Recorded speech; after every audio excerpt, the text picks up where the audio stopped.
She turned away from the restless sound of the heaving sea and made her way up a narrow cobbled street, where the original fishermen's cottages had now all been painted pastel colours, like an Italian village, and had cute names like Home at Last, Dun Romin, The Refuge, and so on, showing that they had been bought by retired wealthy people.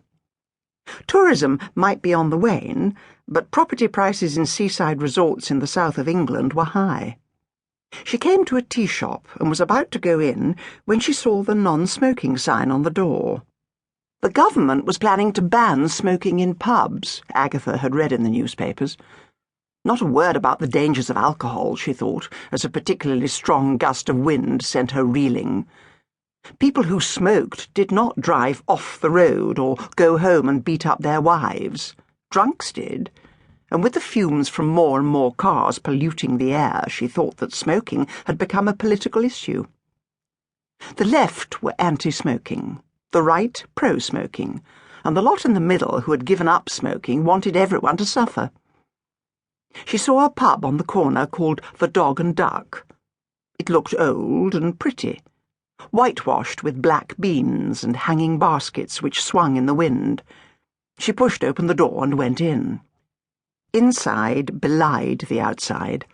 It was dark and gloomy, stained tables, linoleum on the floor, and if there was any heating at all, she could not feel it.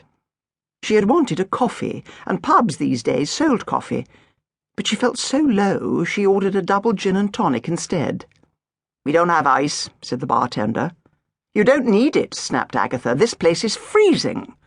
"You're the only one that's complained," he said, scooping up her money. "Should be written on the British flag," thought Agatha sourly. "You're the only one that's complained," was always the answer to the slightly less than timid customer who dared to complain about anything. Perhaps she should admit defeat and go home. She lit a cigarette. The pub was nearly empty.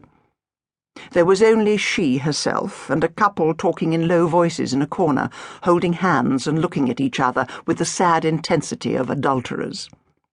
They probably met here, thought Agatha, knowing that no one they knew would see them. There must be some sort of life in this town. The pub door swung open, and a tall man came in. Agatha studied him as he went up to the bar. He was wearing a long, dark overcoat. He had a lugubrious face and large, pale eyes under heavy lids.